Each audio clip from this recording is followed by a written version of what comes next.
Hello friends, let's just talk about War and Peace by Leo Tolstoy. Yamini from The Skeptical Reader and Ange from Beyond the Pages hosted Read Along for War and Peace by Leo Tolstoy during the months of June and July, and I'm so happy that I participated because I know now that I would not have been able to finish this book without the help of this read along. I gave War and Peace 5 stars on Goodreads. It was such a brilliant read.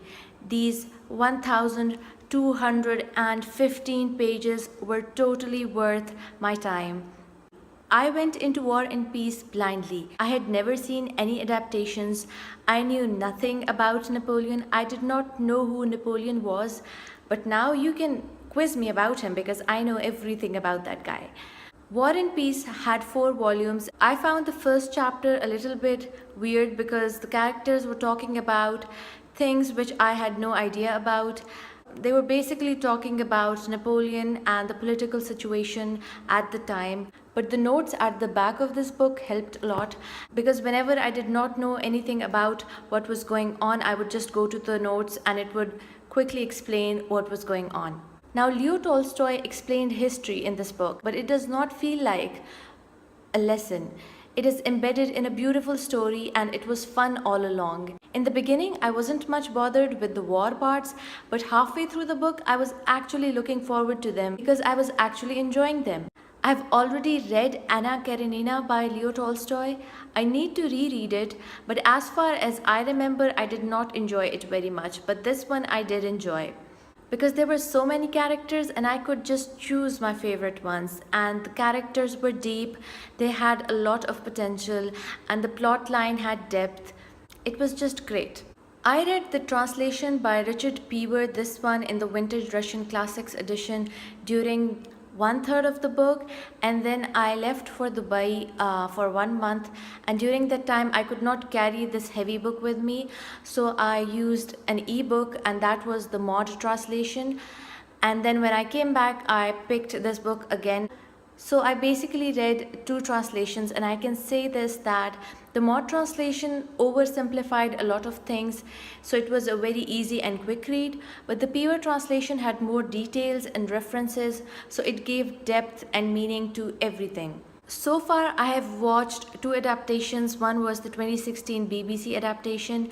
I watched that with my sister and I enjoyed it so much. And even though my sister has not read the book, she enjoyed the adaptation as well. And I highly recommend the 2016 adaptation. I also watched the 1956 film adaptation starring Audrey Hepburn, but they changed the story so much in that movie. I did not like it. I liked Audrey Hepburn's acting, but I did not like the changes they made to the storyline. Now the question is, do you need to read War and Peace? Yes. Do you need to read it now? I don't think so. I think there is a time for every story, and I think I picked up War and Peace at a perfect time in my life. I had no burdens. I was free from my exams from my school, and I was old enough, I think, to understand and enjoy it. But if you are young, I don't think you are going to enjoy it as much. But if you are above 25 or 30, I think you are going to enjoy this. Now, this book did not have many quotable moments, which was surprising because it was more of a story. Now, this book is based on the time when the French army under the supervision of Napoleon invaded Russia. Basically, there is one family of 2 siblings. One is Prince Andrei, and then there is his sister Maria. And then there's this other family which has 4 siblings in it. There is Natasha, then there is Count Nikolai Rostov, and then they have 2 other siblings as well. Since this is a very big book, it had many characters, but they were slowly introduced throughout the book and you did not feel overwhelmed by them.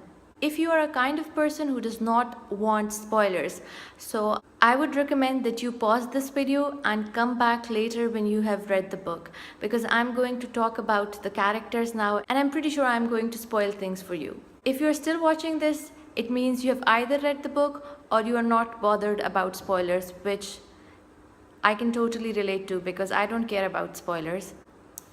Now let's talk about the characters here.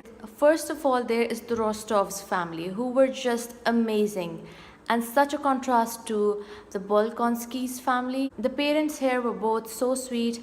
The feelings of a mother for her son were described so perfectly. Some of them were a bit mean, but they are still so true. I loved how Tolstoy did not hesitate to be blunt and honest when he described what Countess Natalia felt for her son, Count Nikolai. She did not wanted him to marry Sonia, and the way she went about it is so typically seen in society. Now, their youngest son, when he died, his name is Petya, I think.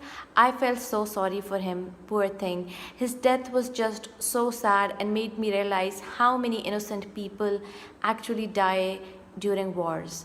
The love triangle in this book, there was Prince Andrei, Pierre, and Natasha. Prince Andrei was, I think, a bit selfish because he was not even bothered when his sister was suffering at home.